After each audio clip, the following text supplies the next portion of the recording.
Very good evening. Jai Shri Krishna Guru. Thank you for joining the Bhagavad Gita Satsang, the way of life as described by Lord Shri Krishna to Arjuna. Om Shri Gurubhyo Namaha, Om Shri Ganeshaya Namaha, Om Shri Saraswataya Namaha, Om Shri Guru Dattatreya Namaha, Om Shri Mahalakshmi Namaha. Gurur Brahma, Gurur Vishnu, Gurur Devo Maheshwaraha, Gurur Sakshat Parabrahma, Tasmai Shri Guruve Namaha. We'll be continuing from chapter 6, the Yoga of Self-Control, and we will be learning a detailed description of Dhyan Yoga. In the last satsang, we stopped at verse 25. So let us continue chapter 6, verse 26. Drawing back the restless and fidgety mind from all those objects after which it runs, he should repeatedly fix it on God. In the last satsang, we learned what Lord Shri Krishna taught us, which is about how do you practice tranquility of mind. And he said a very important word in that. He said he should, through gradual practice, attain tranquility and fixing the mind on God through reason controlled by steadfastness. And he should not think of anything else.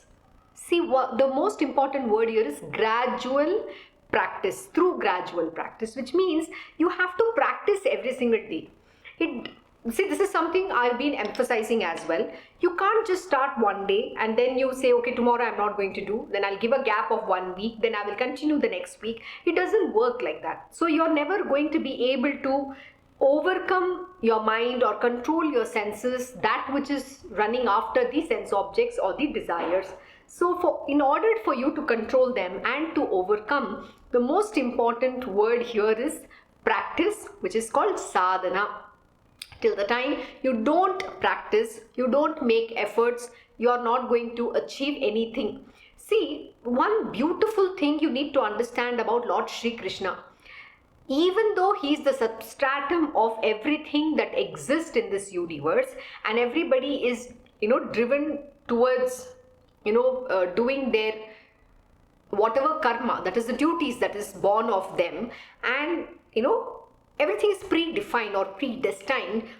Many a time we refuse to do those actions. Why? Because we believe it's a right action or wrong action, since we don't have the right knowledge. Now here Lord Shri Krishna is imparting the supreme truth, which is the ultimate truth about how do we live, how do we conduct ourselves, what is right, wrong, what is right action, wrong action, how do you abstain from the the wrong action, or what is inaction. Everything he's describing, and that is called the way of life. What is the right way of life, for us to live in this world and be a good human being. See, God realization, the ultimate goal. But first, when you practice to live what Lord Shri Krishna has taught, the right way to live, the way of life is what you need to practice, right? From getting up at certain hour, eating the right food, to doing your duties in a very beautiful manner, with consistency and with self-discipline, in a clockwork precision. When you follow all of this, then only you can achieve that ultimate goal, the supreme goal of God realization. But if you don't, you can't go anywhere. See, today you look at the world, what has happened. Everybody wakes up whenever they feel like. There is no fixed timing. Someday you get up at 9 o'clock, someday you get up at 11 a.m. And then people say, I'm having a brunch. What is brunch? Oh, breakfast and lunch together. It's called brunch. Very fancy word, But don't you understand what are the implications of your actions? It's going to affect your health in the long run. See, because our body requires food, at a certain time. But if you deprive your body of the food, then what happens? Your organ starts giving up. You're going to get some diseases that is unheard of. People believe in fasting. See, when you fast, when you go on a fast, which is not done in a proper manner, you're going to create more trouble to yourself. That fasting is not going to help. So people end up doing lot of things without having proper knowledge, and that is the root cause of all our problems as well. One is, they say less knowledge is dangerous. It's no knowledge or less knowledge is very dangerous. Why? if you don't have knowledge, or if you have less knowledge, it's going to affect anything that you do, because you don't know what you're doing. You believe you're doing some things right. People go fall for all these marketing gimmicks. Have you seen some people who go and drink this aloe vera juice and I don't know what not, jamun juice? It's going to reduce, control my diabetes. See, the diabetes can be controlled if you have a very disciplined life, if you have a good lifestyle, and if you focus on the right things that you need to eat. See, people, when people are told don't eat this or eat this, they don't believe in somebody with knowledge. They think they know too much. They themselves know. How do they know? They go watch YouTube, they go watch all these media where somebody is just publishing some things and telling some things who himself doesn't have any knowledge, and they believe in that. See, today the influence of social media is so strong on individuals that they fall for all this fake news. In Instagram, somebody had posted a very beautiful documentary on Instagram where they were telling, see, the social media influence it can be used for a good purpose, or it can also be used for, misused as well. Now, what happens is people show, they have a nice body, they have good face, they do makeup, so many different things, everybody's shown looking very beautiful, having a very six-pack abs, you name it, and they tell you how they have achieved it. See, please understand, every body, has its own metabolism, has its own, way, how it is structured. So you can't go and look at somebody who has, six-pack ab, or a Hrithik Roshan for that matter, and say, even I want to become like that. See, you can only do what you have to do. You can't emulate somebody else. Your goal has to be, yes, I have to stay fit, I have to stay healthy, and then I have to do everything which is right for my body, my personality or my individual, requirements. But if we go and try to do something which your body is not able to handle, or it is not capable, then you're going and destroying everything that you're going and destroying everything that is even going well for you.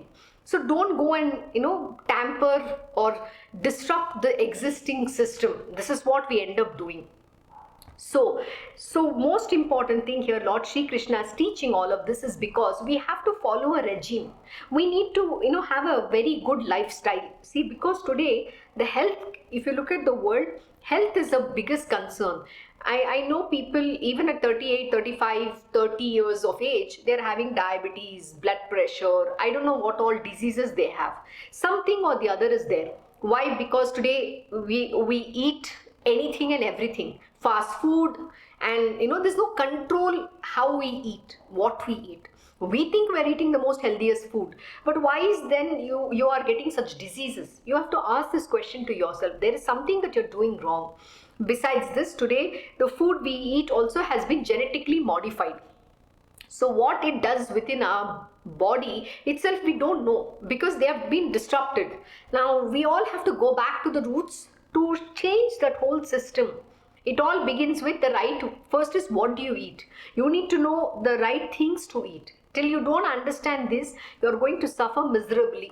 So people have been influenced too much on things, what they see, and they believe in it. And please remember, the same social media you have to use it to, learn and increase your knowledge, not to fall prey to some things which is going to take you off that path. So here is telling, it is gradual practice. So Lord Shri Krishna is saying, drawing back the restless and fidgety mind from all those objects after which it runs. See, only you can achieve this. You can control your mind or your senses from running after the objects only by gradual practice. You can't overnight achieve it. So what does that tell you again? You have to do it every single day. You can't say one day I will come, one day I will do, then I'll go back to my old ways. I have seen people, who will come and talk, oh, I'll do this, I'll do that, everything is fine, great. I know next week we'll sit down, we will work on this, we will do this. Too many things they will talk about, and then they will disappear. They'll be so lost in their own world. I don't understand, what the hell are you doing? You need to be very careful about how you do. When you commit something, you need to learn to keep up your word. And that is what he's talking here as well. How does the gradual practice work? If I commit to waking up at 5 a.m. in the morning, I better stick to that time. And it is not just one day. And you can't give concessions. Oh, today is Saturday, today is Sunday. You have to wake up every single day without fail, which means for the rest of your life, that is your wake up time, no matter what happens. Till your last breath, you have to wake up at the same time. If you're used to going for a walk at a certain time, please continue that walk. If you're used to doing certain exercise, please continue with that. Everything has to be regulated, disciplined. And that is why Lord Shri Krishna is saying, you have to first, achieve that through gradual practice. Only then can you achieve it, not otherwise. And then what happens? Drawing back the restless and fidgety mind. See, the mind is very restless and fidgety. It's running after things. It is constantly hankering for something or the other, or it is trying to make you feel, you don't want to do something. Oh, I don't want to do. I don't feel like it. I hate this. I love this. It's constantly doing this yo. It's irritating you. If you have a weak mind, unfortunately for Arjuna also, he's unable to control his mind at that moment in time. That is why Lord Shri Krishna has to explain to him so many things. And imagine, Bhagavad Gita was imparted to Arjuna on the battlefield. 18 chapters. How beautiful is that? How profound is that? And imagine how powerful is the mind which you have to fight and overcome. Lord Shri Krishna and few other, in earlier verse, he has already said that, see, yourself is your own best friend and self is your own worst enemy as well. So what does it tell you? That you have to make your mind your best friend.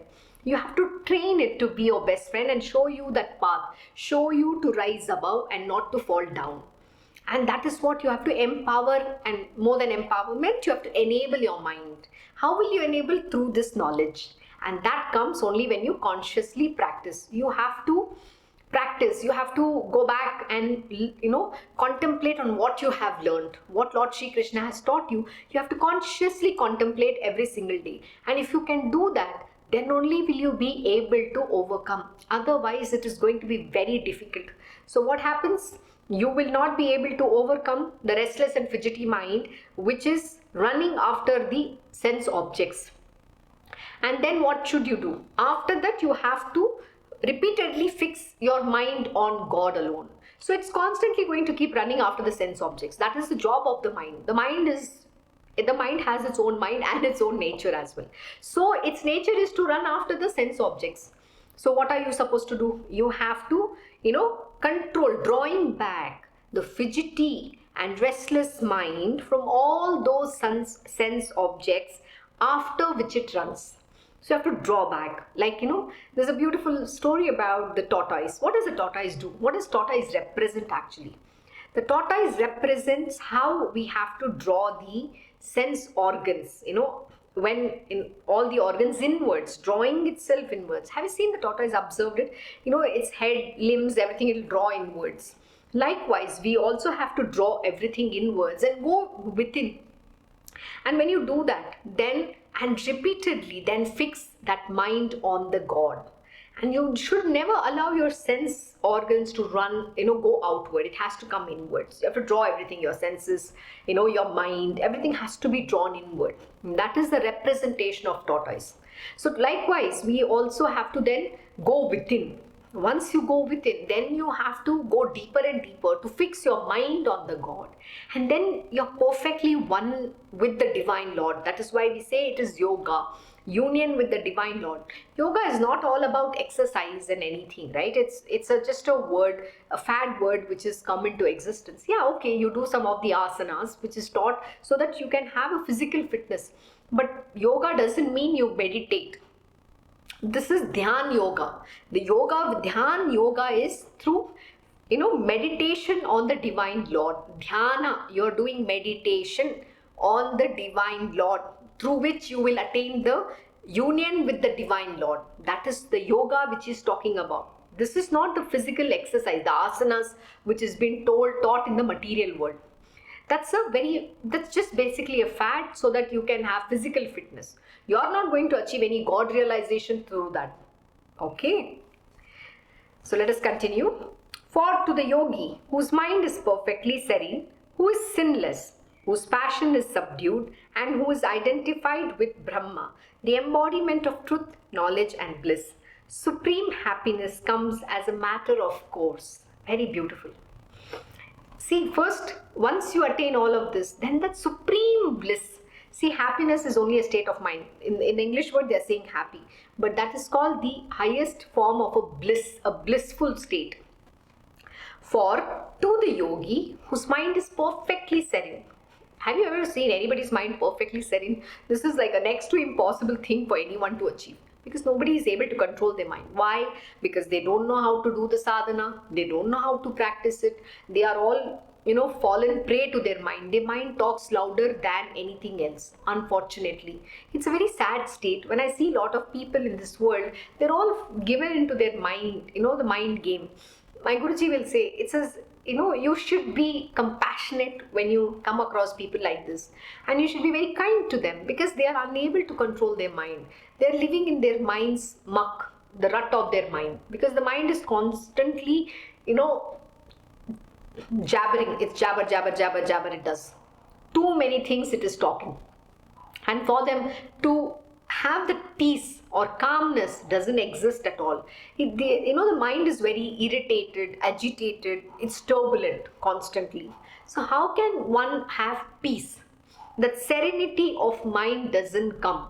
But for a yogi who is able to practice whatever that Lord Shri Krishna has imparted so far, he will be able to have a perfectly serene mind, who is sinless. Sinless. Why does he say sinless? Because it's not going and doing anything that will make you perform those karma. See, karma is not just a physical action. Karma is also within the mind. The thought itself is creating a karma. You're creating sins by thinking about something. Whether it is at least positive is still better, but at least if you go think anything negative, you're creating more sins, right? So even though the physical action is not performed, but you have already committed that action in your mind. So who is sinless? So you have to become sinless. You should not think anything wrong about anybody. So that is why, the three monkeys: don't see evil, don't speak evil, or don't hear evil. And don't think evil as well. That is another very important thing. Because the mind can think anything. And it will, put you in that bondage of rebirth, the birth and death, the cycle of birth and death. So why do you want to go into that? It's very dangerous. So let us stay away. So our thoughts have to be divine. It has to be pure. That is why we have to train our mind to only fix the mind on the divine Lord alone. So when your thoughts are filled with the divine Lord, so where is the question of you committing any sins or thinking anything that is wrong? It will never exist, but for which you have to perform, you have to do your sadhana. Whose passion is subdued. Passion is subdued. Yeah, we are very passionate about it. I want new clothes. I want to eat this food. I'm passionate about my work. I'm passionate about my family, my children. I'm passionate, about photography. I want to travel. We have too many passions in our life. We have to control our passions. Subdue your passions. He didn't say give up your passion. He says whose passion is subdued. Subdued means you control it. You just don't keep going after things. I want to do this. I want to do that. You're very passionate about life. I'm passionate about this subject. I'm passionate about, people have different passions. They go after that. People have some people are passionate about, collecting the vintage watches, which is going to cost them millions and billions. And they're pride owners of these collectibles. Or people who love vintage cars, who have a lot of wealth, they display their passion in different ways. Or people go after art. A lot of things that you're passionate about. So here he's telling whose passion is subdued. You have to subdue your passion. And who is identified with the Brahma. What does that mean? Who's identified with the Brahma is who's always in the yoga, union with the divine Lord. He identifies himself with the Parabrahma. But that means I am not the body, I am the divine being. I am one with that, Brahma. Brahma. It's unmanifest. That is what he identifies with that. What does it tell you? I am the spirit, I am not this body. The embodiment of truth, knowledge and bliss. So what is Brahma? The embodiment of truth, knowledge and bliss. It's called Satchidanand. The divine Lord is always in that state. Have you ever seen Lord Shri Krishna? Have you, seen some of his pictures, right? He's in the state of blissfulness.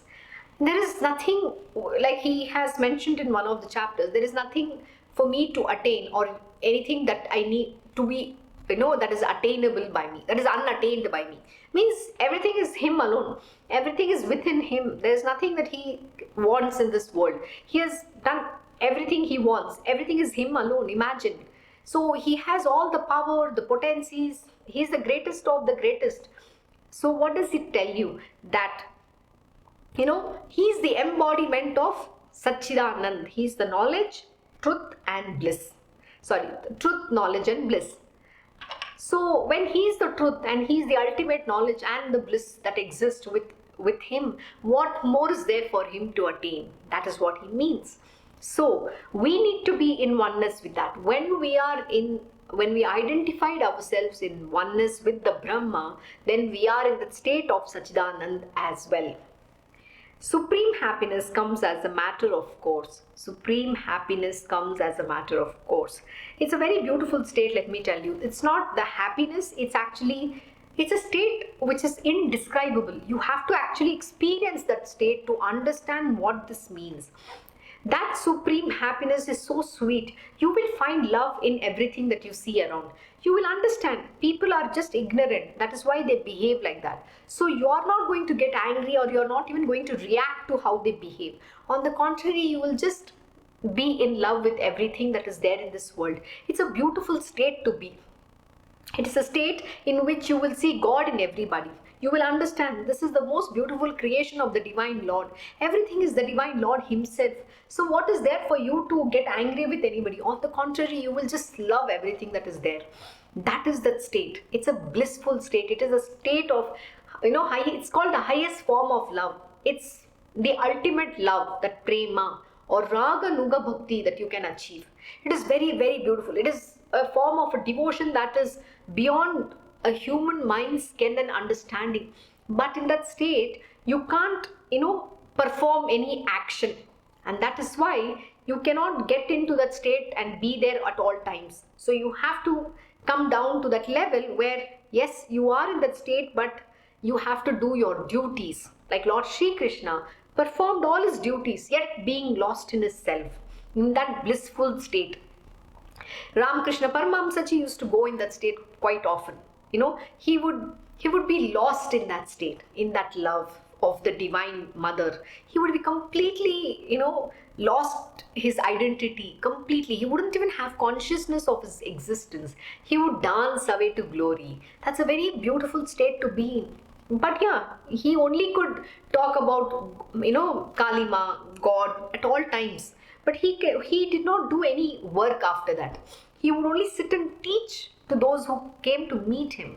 That becomes your state. That becomes the condition.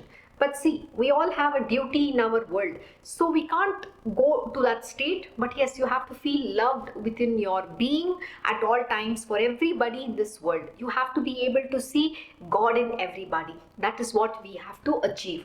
And that is called the truth, knowledge and bliss, which is Satchidanand, a supreme happiness.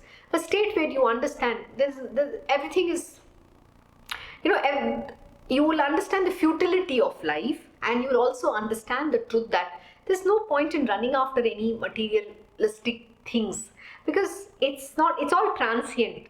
They are not permanent. The one thing which is permanent is that supreme bliss.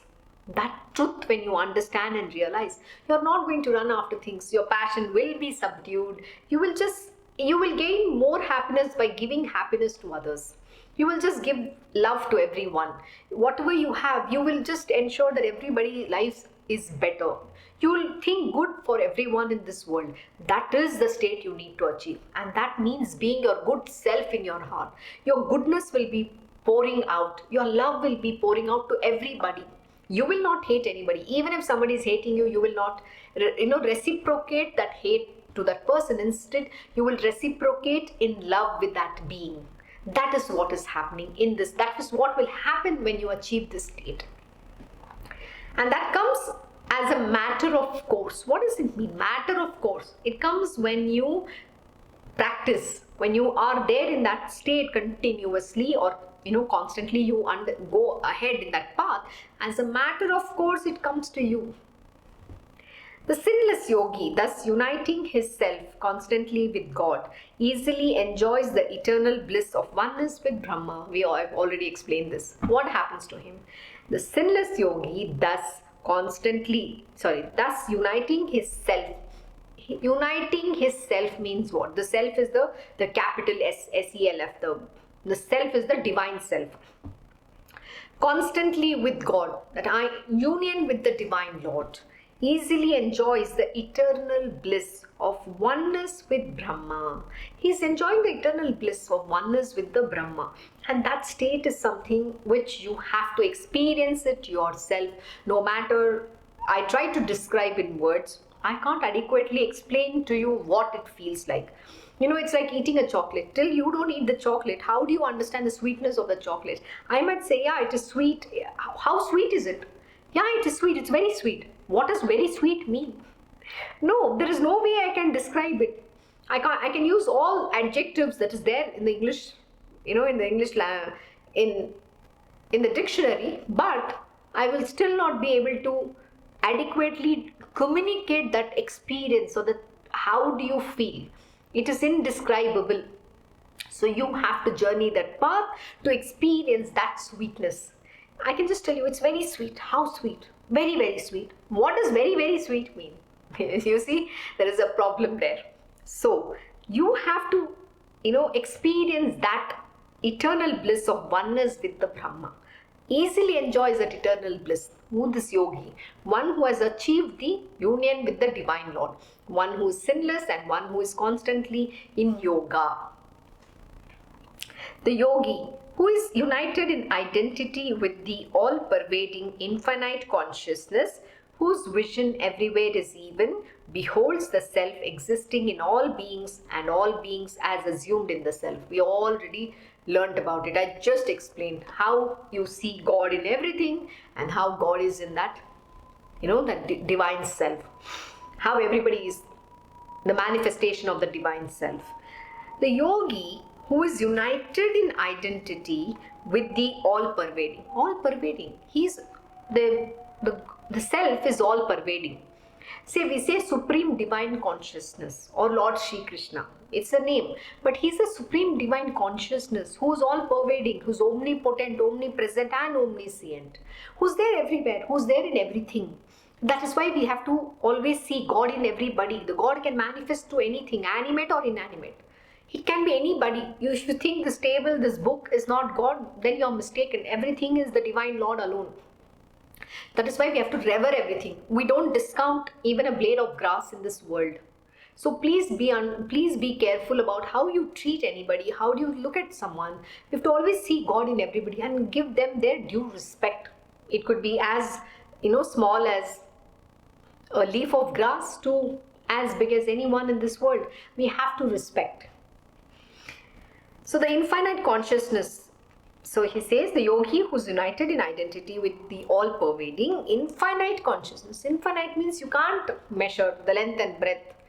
I'll always say this beautiful word. It's called the Athanga Sagar. Lord Shree Krishna is the Athanga Sagar. He's a limitless ocean whose breadth and length whose depth and breadth cannot be measured at all. The vastness can never be measured. He's immeasurable, infinite. Infinite. Can you go and see where it begins and where it ends? You can't. And it's infinite consciousness. Whose vision everywhere is even. Whose vision is everywhere is even. Means what? You see everybody in the equal eye. You can't have biases in this world. See, to achieving this state is not so easy because a human being has too many biases. They always see the right, wrong, good, bad. Somebody is superior, somebody is inferior.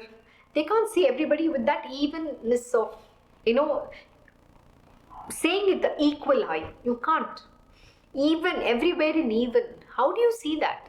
It's next to impossible. But when you have this God realization and when you see God in everybody, you will see whose vision everywhere is even. Then you will be seeing everybody with an equal eye.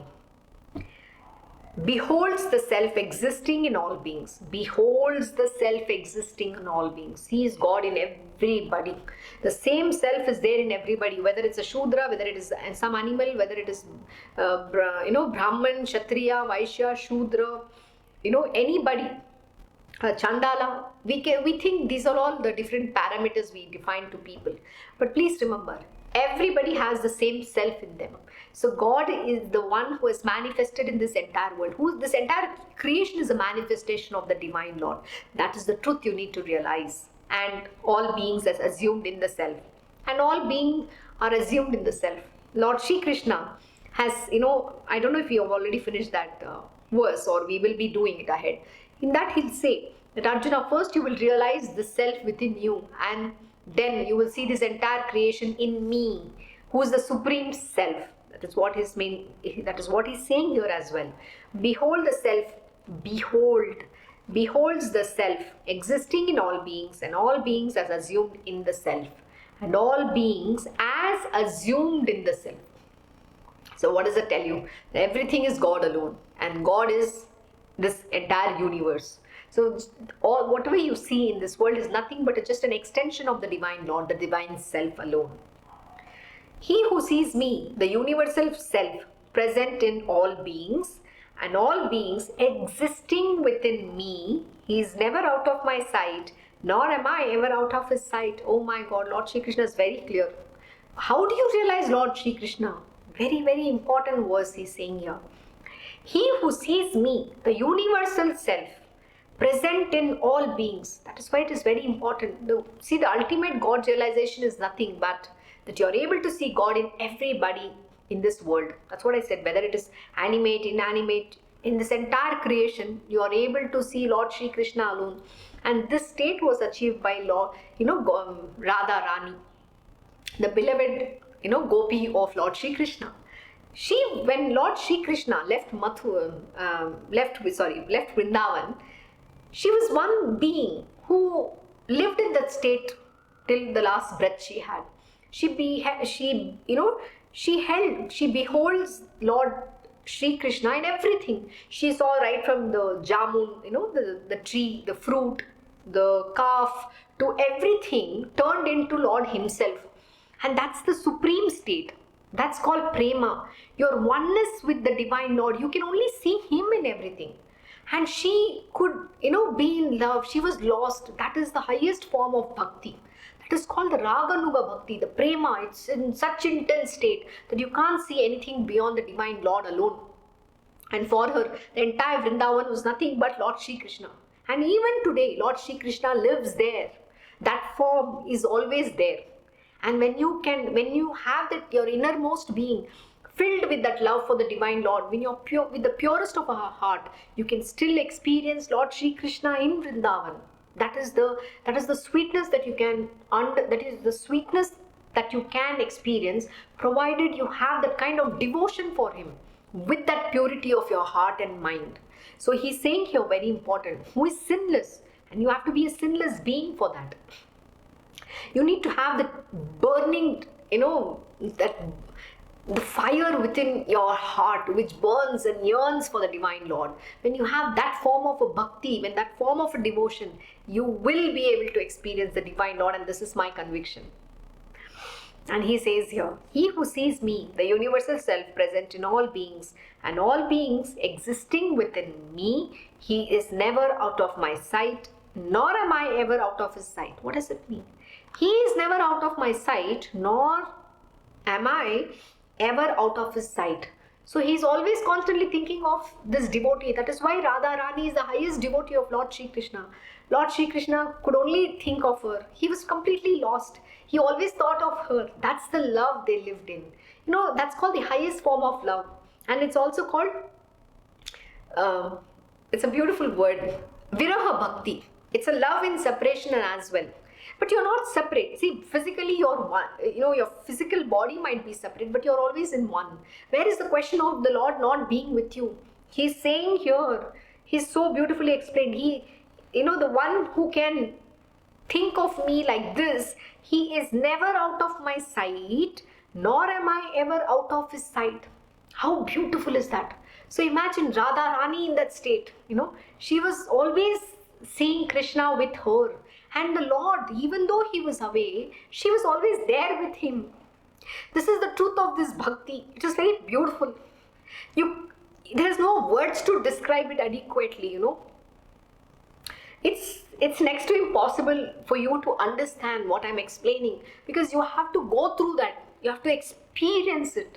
And these things cannot be put in description to words. No matter how much I try to teach, I will not be able to do justice to what that experience is, because you have to yourself walk that path. You have to journey that beautiful, path of evolving in spirituality, and what it means to realize God, what it means to be in love, how to experience the divine Lord. This is so beautiful. So he who sees me, the universal self, present in all beings and all beings existing within me, he is never out of my sight, nor am I ever out of his sight. So that is why Lord Shri Krishna was ever lost in his self. But who was he lost in? He was always lost in the love of his highest devotee, that is Radha Rani. And likewise, she was always lost in him. And they were never separated actually. Even though physically being separate, they were always in that oneness. That is called the Satchidanand. That is what we have to attain. So the yogi who is established in union with me and worships me as residing in all beings as their very self, whatever activities he performs them in me. How beautiful is that? What is the Lord saying here? See, this is a very, very profound truth. The yogi who is established in union with me. Once you are established with union with the divine Lord and worships him alone as residing in all beings as their very self, and worships me as residing in all beings as their very self. What does it tell you? That you have to see God in everybody, and you worship the divine Lord as residing in all beings as their very self. The self, which whatever activities he performs them in me. How beautiful is that? Then there's no way you will perform any sin. Any action that you perform after that does not accrue any karma or sin. It becomes a pure action.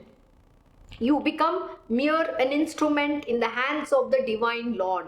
Then there is no karma accruing to you at all. Please remember, this is the truth.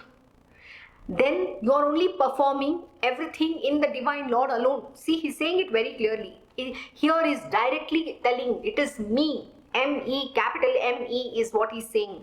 Whatever activities he performs them in me. How beautiful is this? Can you even ever imagine or understand how profound is this truth?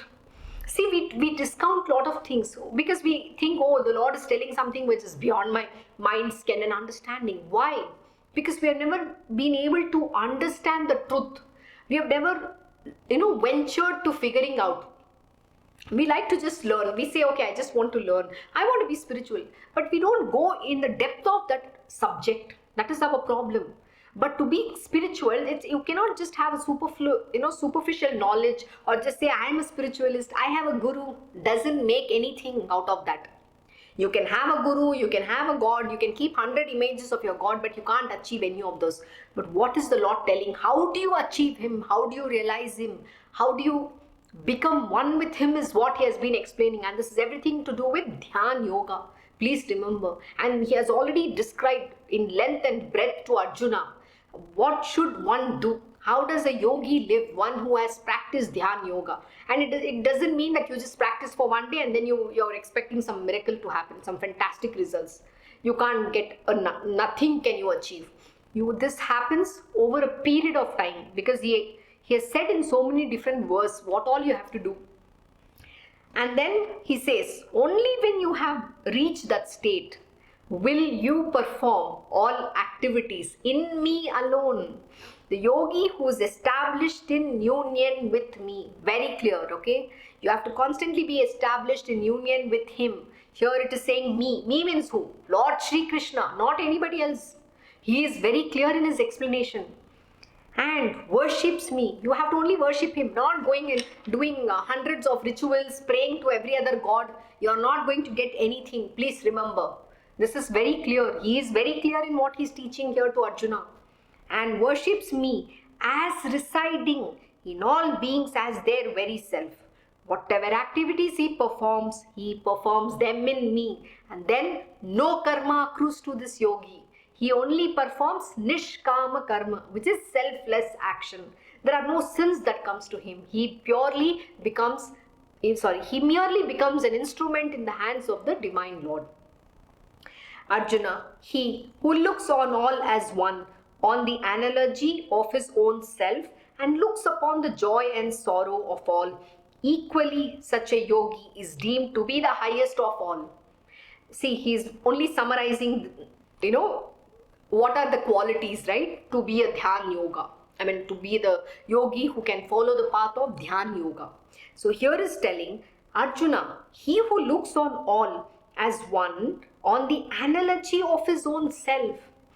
How do you look at everybody as one alone? It's a very difficult thing to achieve. This is the next to impossible. I will tell you this. We always have a bias, a judgment about individuals, people, objects, things, everything in our world. Right and wrong, good and bad, all those kind of things. But when you are in this love, that union, when you are lost in that highest form of love, when you are in that yoga, I'm telling you, you can see everybody as one alone. You'll only experience love in that state.